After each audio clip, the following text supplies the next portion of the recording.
Night settled over the neighborhood, street lamps humming while crickets chirped, yet the yard still glowed with leftover joy from the day's celebration.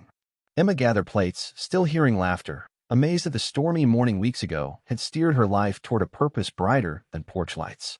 Fireflies winked above Bruno and Mia as they shared the last water bowl, each flicker pinning a tiny medal onto their heroic hearts. Inside, Emma set the velvet box on a shelf among family photos, noticing how the shiny tags fit naturally beside graduations and birthdays. Bruno nudged the bedroom door open, letting Mia leap onto the quilt first, then curled around her like a blanket that never tangled. Emma stroked their heads and promised adventures filled with sunny parks, vet visits, and story times at schools eager to meet them. Mia purred, eyes half closed, and Bruno's tail thumped a slow beat matching the calm heart of a house finally at peace.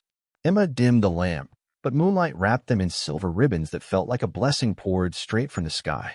She whispered thanks for chance encounters, therapy training that endured, and kitten courage that trusted hugs even when hurting. Bruno sighed contentedly, Mia stretched across his paws, and their puzzle tags clicked gently like wind chimes agreeing with every gratitude. Outside, an owl hooted, carrying news of the evening to distant trees where other creatures might need similar comfort. Emma believed those creatures would find their own Brunos someday, because kindness multiplies whenever people bother to notice. In dreams, Mia chased giant feathers while Bruno guided her like a gentle coach never running out of patience. Emma dreamed of classroom walls displaying the guardian dog story beside world maps, teaching empathy alongside math.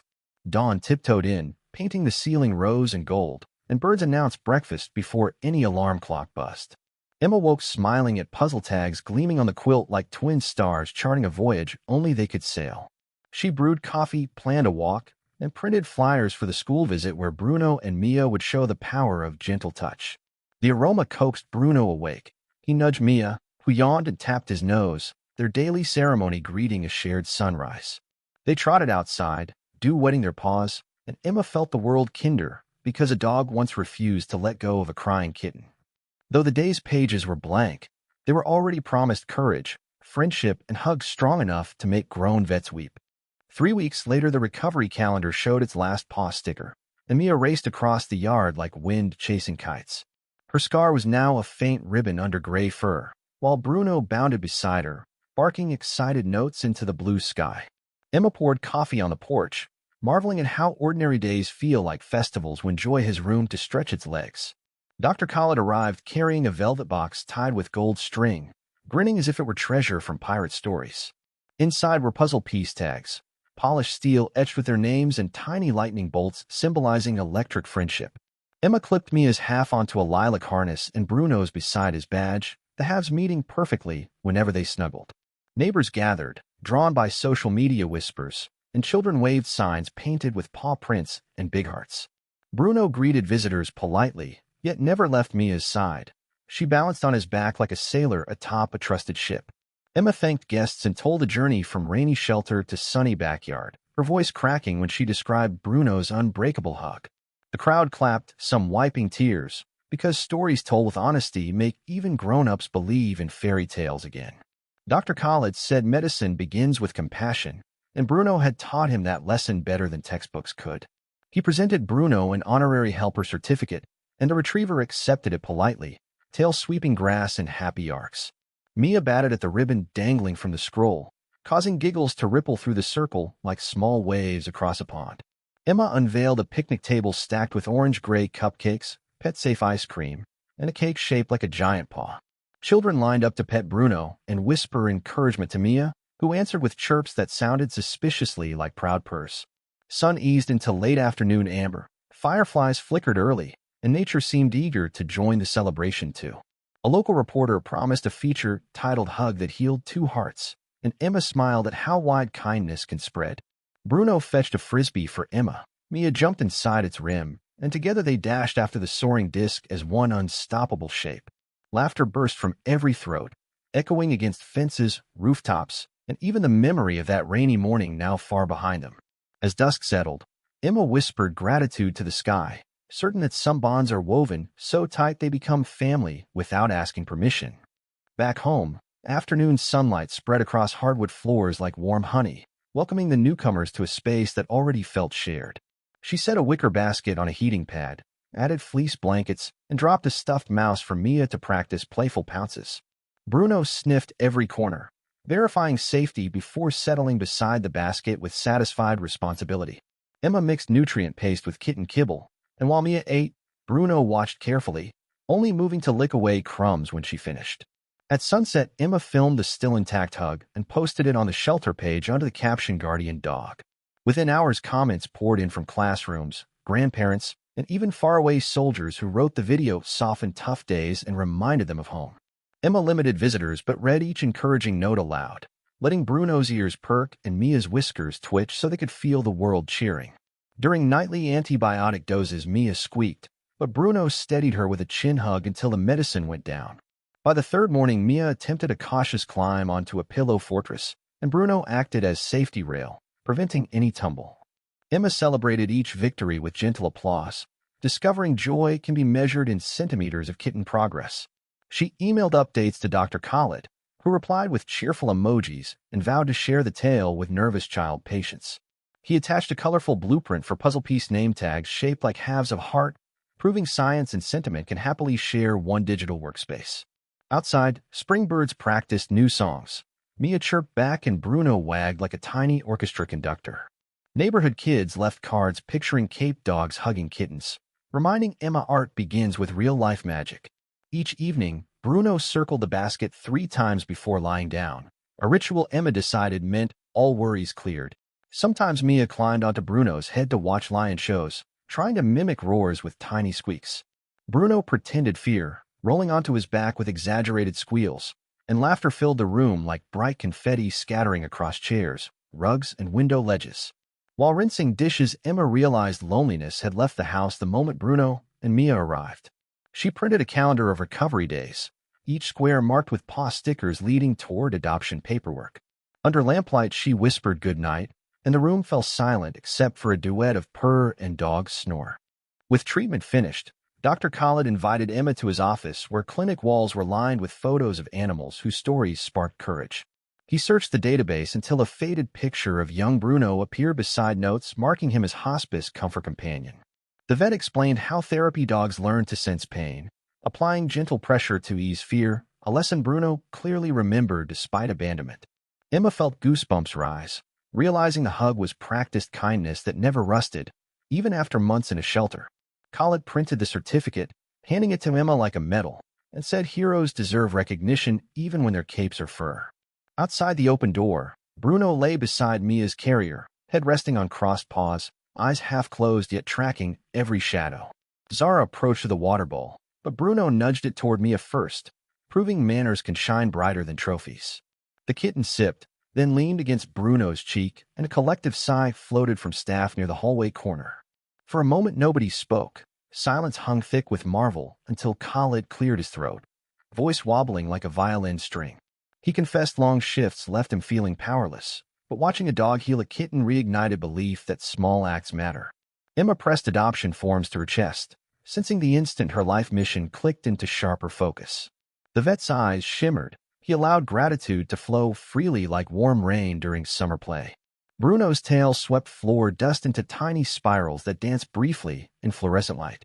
Mia squeaked agreement, and Bruno adjusted an ear so she could rest against velvety fur without irritation. Zara snapped a picture, labeling it Hope Crew, before pinning it on the clinic board. Khalid donated food and medicine for foster care, insisting true payment was seeing kindness multiplied. Emma accepted, already planning a cozy corner at home complete with sunlight patches and chew-proof toys.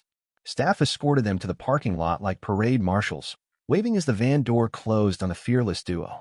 Emma drove away under clearing skies. Certain storms sometimes leave rainbows of purpose behind. And just like that, 3 lives steered toward brighter roads because a hug refused to break. The shelter van rumbled through puddled streets while windshield wipers danced, and Emma stole glances at her passengers curled like puzzle pieces. Mia mewed during sharp turns, but Bruno tightened his embrace, acting as a living seatbelt no engineer could design. Storm clouds parted enough for sunlight to splash across the dash, lighting Bruno's coat like polished brass. At the clinic door, phones lifted for photos as waiting families gasped at the improbable friendship walking calmly across the tiles. Receptionist Zara handed Emma forms, And under special notes, Emma wrote one word, inseparable, because no other spelling matched what she witnessed. Dr. Khalid knelt to Bruno's level and earned a single approving wag before leading them inside. He placed Mia on a soft mat, yet Bruno hopped onto the exam table too, positioning himself between the kitten and any unknown danger. The vet used a tiny stethoscope shaped like a ladybug sticker, listening to a heartbeat fluttering faster than cards in bicycle spokes. Under magnifying light, he found a hidden elastic band cutting Mia's belly, a cruel souvenir likely snagged from roadside trash. Scissors snipped, skin rose, and Mia's cry turned into relief while Bruno exhaled a low chuff halfway between sigh and thank you. Gauze wrapped the wound, and Bruno inspected the bandage as though verifying professional standards. The vet scanned Bruno, confirming his therapy background, and muttered that good hearts never forget training. He weighed the dog, prescribed nutrient-rich kibble, yet Bruno refused the offered biscuit until Mia sniffed hers first. Khalid printed medicine instructions, tears glistening, because an unbroken hug had done more healing than tools ever could. Reception staff applauded as Bruno led Mia out, walking slower so her tiny steps kept pace. In the van again, rain had stopped, and a rainbow arched overhead like a ribbon tying past hurt to future hope. Emma whispered that some heroes were capes, but hers wore fur, and Bruno's tail thumped once in modest agreement. At the shelter, volunteers watched with open mouths, marveling at a friendship no manual predicted. Emma signed foster paperwork so quickly it felt like fireworks on paper. She drove home, sure the world had brightened because love decided to ride in her passenger seat. Morning rain drummed on the shelter roof while caretaker Emma unlocked kennels, her keyring jingling like distant bells. Most dogs barked hello, yet one cage stayed silent, drawing her eyes toward a golden retriever sitting perfectly still. In the curve of his legs, a shivering gray kitten cried soft squeaks, each sound thin as thread but sharp as worry. Emma opened the gate, but Bruno merely tucked the kitten closer, eyes pleading for understanding instead of freedom. Raindrops dotting the floor could not distract her from a red groove around the kitten's belly, proof of pain too heavy for such small shoulders. She whispered comfort, and the kitten calmed enough to wipe tears against Bruno's chest. A blue towel became a cradle as Emma lifted both animals, feeling mismatched heartbeats thump in perfect rhythm. Thunder boomed, yet a hush settled, built from trust, kindness, and one unbelievable dog embrace. Emma carried the bundle past food bags, suddenly aware that hope sometimes walks on paws instead of words. The hallway clock ticked louder than usual, marking a moment she sensed would change 3 lives. Bruno wagged once, sealing a promise never to loosen his protective hold. The kitten, soon named Mia, burrowed deeper, finding courage in golden fur. Emma vowed no more hours would pass without medical help and fetched the scanner that revealed Bruno's therapy dog past. Tears stung, though she blinked them away to keep her vision clear. Every step toward the clinic echoed like drumbeats of determination. Bruno rested his chin on Mia in the van, proving love can speak whole paragraphs without barking. Phones lifted in the clinic as living cartoon friendship walked across tiles. Under gentle hands, the hidden elastic thread was snipped, pain lifted, and hope grew stronger than the storm outside. The sunbeam landing on Bruno's coat felt like a medal awarded for bravery. Emma drove away, certain the world had grown brighter, because one dog believed hugging could heal. A week later, Bruno and Mia visited Oakwood Elementary, afternoon sun filling the gym like warm applause across polished floors. Emma held and used cue cards, yet the pair's calm entrance already shared their miracle without a single practiced line or slide. Principal Raheem, tie slightly crooked from excitement, hailed them as ambassadors of empathy, and sneakers fell silent in respect. Mia climbed onto Bruno's back, lifted a paw, and a wave of delighted gasps washed over the bleachers like swift sea foam. The first slide showed the rainy kennel. Murmurs rose when the tight scar photo filled the high projection screen. Next image revealed Mia healed and brightened, and cheers bounced around the rafters like joyful rubber balls. Each time Emma advanced a slide, Bruno barked a gentle click, guiding every gaze toward the lesson hiding behind pictures. Emma asked who believed small acts matter. Every hand shot up, one boy vowing to hug his crabby orange cat that night. Dr. Khalid patiently explained how steady pressure calms racing pulses, then confessed love often finishes the race that medicine only starts. A short video of pillow climbs and frisbee rides played. Laughter rippled through rows like warm rain striking summer puddles. When lights brightened, Bruno pressed a red heart button, releasing tissue butterflies printed with the words "Choose Kindness." Kids leapt to catch the slips, promising to pin them above desks or tuck them into favorite books as daily reminders. Emma challenged all to do one brave, quiet deed before sunset: share food, defend a newcomer, or simply listen with care. Mia jumped into Emma's arms for the bow. Bruno spun once, their puzzle tags clacking to spell best friends always in steel. Applause thundered. Even the stern custodian dabbed his eyes with a sleeve that smelled faintly of pine floor polish. Principal Rahim held up a paw-shaped certificate, declaring every May 1st would now be Guardian Day at the school. Students lined the hallway, offering fist bumps and crayon drawings of golden dogs hugging gray kittens under huge rainbows. Outside, Bruno escorted Mia to the van while sunlight painted their linked shadows as one gentle silhouette across the walk. Emma saw rows of smiling faces and felt the circle of kindness stretching far beyond brick walls into unseen streets. She knew one stubborn hug had sparked a chain that could warm strangers she might never meet, and her heart soared higher.